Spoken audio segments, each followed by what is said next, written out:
Pernah nggak sih kita punya teman atau kenalan yang bau badannya khas banget, bahkan kadang ganggu?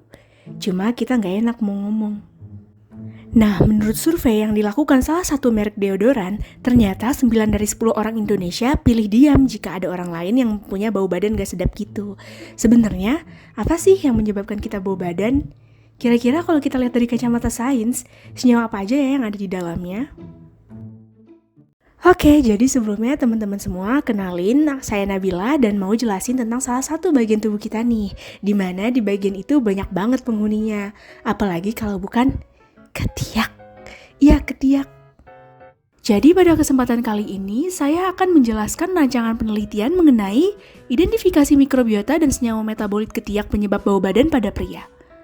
Beberapa hal yang akan saya sampaikan pada penjelasan kali ini. Yang pertama ada pendahuluan, kemudian tinjauan pustaka, lalu metode penelitian, harapan hasil eksperimen, dan rancangan biaya. Mikrobiota merupakan semua mikroorganisme yang hidup pada suatu lingkungan, termasuk bagian tubuh manusia, seperti ketiak yang akan kita bahas. Sedangkan metabolit merupakan produk yang dihasilkan dari proses metabolisme pada suatu sel makhluk hidup, termasuk mikroorganisme. Bau badan merupakan salah satu masalah yang mengganggu kehidupan sehari-hari. Hal ini tidak hanya mengganggu pengidapnya saja, tetapi orang yang berada di sekitarnya. Bau badan berkaitan erat dengan adanya keringat. Berbagai macam aktivitas, baik ringan maupun berat, akan memicu sekresi keringat dalam badan. Bau ketiak manusia umumnya dikaitkan dengan adanya proses degradasi bakteri dari prekursor dalam sekresi keringat. Hal ini dapat disebabkan karena adanya hasil sekresi dari beberapa kelenjar pada bagian aksila atau ketiak, terutama kelenjar apokrin yang membuat mikroba dapat tumbuh pada kulit ketiak manusia. Selain itu, terdapat kelenjar lainnya juga, yaitu kelenjar ekrin dan juga sebum. Maka dari itu, untuk meninjau peran komunitas bakteri dalam pembentukan bau badan, pada penelitian ini digunakan pendekatan kultur independen untuk mempelajari mikrobiota kulit ketiak dan juga senyawa metabolit yang dihasilkan. Berdasarkan latar belakang masalah yang ada, maka rancangan penelitian yang dilakukan saat ini bertujuan untuk menentukan diversitas dan juga kelimpahan relatif mikrobiota aksila atau mikrobiota pada kulit ketiak yang berperan dalam menimbulkan bau badan, dan yang kedua adalah menentukan senyawa metabolit apa saja yang dihasilkan mikrobiota aksila dan berperan dalam menimbulkan bau badan. Seperti yang telah disebutkan sebelumnya, terdapat berbagai kelenjar yang berperan dalam menimbulkan bau badan. Yang pertama ada kelenjar apokrin. Kelenjar apokrin akan mengeluarkan keringat yang kaya akan lemak dan juga cairan yang kental, tetapi cairan-cairan ini tidak berbau. Kemudian, cairan sekresi ini akan dijadikan sebagai senyawa prekursor untuk aktivitas mikroba sehingga akan menghasilkan produk metabolit yang bersifat volatil dan juga berbau. Dan hal inilah yang menyebabkan adanya bau badan. Kemudian yang kedua ada kelenjar ekrin, di mana kelenjar ekrin merupakan organ eksokrin yang paling umum dan menghasilkan larutan berair terutama sebagai respons terhadap panas, sehingga fungsi utamanya adalah sebagai termoregulasi.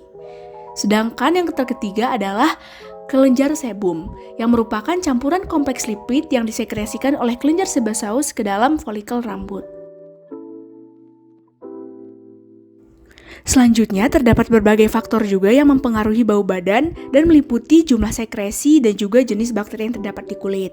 Beberapa faktor itu diantaranya adalah usia, jenis kelamin, faktor genetik, faktor lingkungan, kebersihan, dan juga penggunaan kosmetik. Berikut akan dijelaskan mengenai senyawa prekursor hasil sekresi kelenjar keringat dan produk metabolit yang dihasilkan berdasarkan literatur. Pada bagian ini ditampilkan skematika secara mikrobiologi dan biokimia mengenai asal dari bau tidak sedap pada ketiak menurut James dan rekan-rekannya pada tahun 2012. Jadi, jalur utamanya adalah hidrolisis N-asilglutamins menjadi asam lemak volatil berantai sedang yang memiliki rantai 4-10 oleh Corynebacteria ataupun Anaerococcus nagiae. Serta terjadi pula pembentukan tioalkohol dari prekursor S-hydroxyalkyl L-cysteine glycines oleh kelompok monofiletik dari Staphylococcus yang mencakup Staphylococcus hominis, Staphylococcus hemolyticus, dan Staphylococcus lugdunensis. Asam lemak volatil dan tioalkohol inilah yang nantinya akan menimbulkan aroma bau badan pada manusia. Berikut adalah struktur senyawa prekursor dan produk metabolit yang dihasilkan, serta mikroba yang terlibat dalam metabolismenya. Selanjutnya yaitu mengenai diversitas dan kelimpahan relatif bakteri berdasarkan generanya. Yang ditemukan pada penelitian Okamoto dan rekan-rekannya pada tahun 2018, didapat hasil bahwa terdapat 5 genera yang dominan pada permukaan kulit ketiak, yaitu Corynebacterium, Staphylococcus, Anaerococcus, Moraxella, dan Peptonophilus. Secara garis besar, alur metode pada penelitian ini dibagi menjadi 6 tahap. Yang pertama yaitu penentuan sampel atau objek penelitian, kemudian yang kedua persiapan sampling dengan cara pembuatan washing solution, kemudian yang ketiga adalah sampling pada ketiak objek, dan yang keempat dilakukan ekstraksi DNA dari sampel yang telah didapat, dan yang kelima dilakukan DNA sequencing pada gen marka 16S rRNA, dan yang keenam yaitu analisis metabolit menggunakan GC-MS. Untuk pemilihan sampel, dilakukan sampel pada penelitian ini adalah 20 pria yang berasal dari 10 kota dan juga kabupaten yang berbeda di Jawa Barat dengan rentang usia 19-25 tahun. Para subjek penelitian tidak diperbolehkan untuk menggunakan deodoran atau produk antiperspiran lainnya selama 3 hari sebelum sampling. Kemudian mereka juga tidak diperbolehkan untuk mandi, makan makanan pedas, mengonsumsi minuman beralkohol selama 24 jam sebelum dilakukannya sampling. Dan pada hari sampling mereka juga tidak diperbolehkan untuk merokok. Hal ini dilakukan untuk mencegah adanya bau badan yang ditimbulkan oleh faktor-faktor lain. Selanjutnya yaitu persiapan sampling dengan cara menyiapkan washing solution. Washing solution atau larutan pencuci disiapkan dengan menambahkan 1 ml Twin 80 ke dalam campuran 80 ml 75 mmol NaH2PO4 dan 920 ml 75 mmol RNA2HPO4, kemudian dilakukan sterilisasi pada autoclave.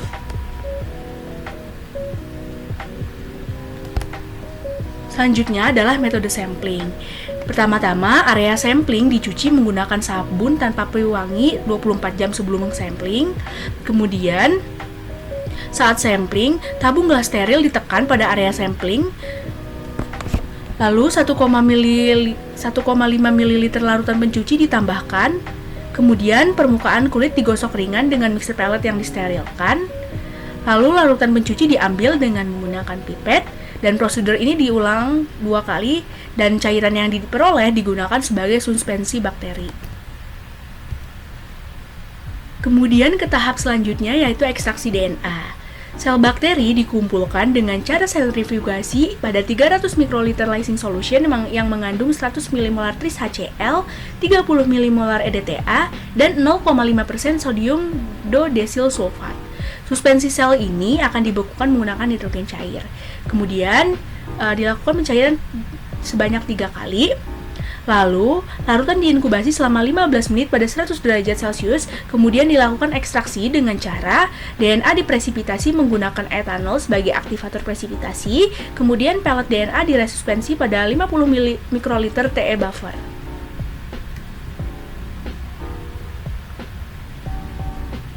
Selanjutnya mengenai metode sequencing, yaitu proses sequencing dilakukan pada gen marka 16S rRNA dengan daerah variabel V1 sampai V3 16S, lalu diklasifikasi sampai ke level genus menggunakan RDP classifier. Untuk analisis statistiknya yaitu menggunakan software R-Package untuk menentukan boxplot indeks diversitas Shannon dan juga kelimpahan relatifnya. Untuk signifikansi akan menggunakan one-tailed t-test dan analisis multivariate menggunakan Principal Coordinate Analysis atau PCOA. Kemudian, untuk mengetahui senyawa metabolit yang terdapat pada sampel, dilakukan analisis menggunakan GC-MS. Pertama-tama, sampel diperoleh dengan teknik scrub cup, disiapkan untuk GC-MS dengan mengekstraksi dalam diethyl ether, dan dilakukan penguapan hingga 75 mikroliter di bawah aliran nitrogen. Kemudian, GC dilakukan menggunakan kromatografi gas yang disesuaikan dengan injektor dan kolom kapiler. Kemudian dilakukan injeksi sampel dan kromatografi, lalu komponen yang terpisah dan keluar dari kolom dilakukan analisis pada spektrofotometri massa untuk diidentifikasi senyawa kimianya. Selanjutnya yaitu mengenai rancangan biaya yang akan digunakan pada rancangan penelitian kali ini. Berikut adalah rancangan biayanya, di mana pada bagian alat tidak dipungut biaya karena diasumsikan bahwa alat sudah tersedia di lab SITH. Kemudian untuk bahannya didapat total sebesar Rp7.120.500. Berikut adalah daftar pusaka yang digunakan pada presentasi ini. Sekian dari saya, terima kasih.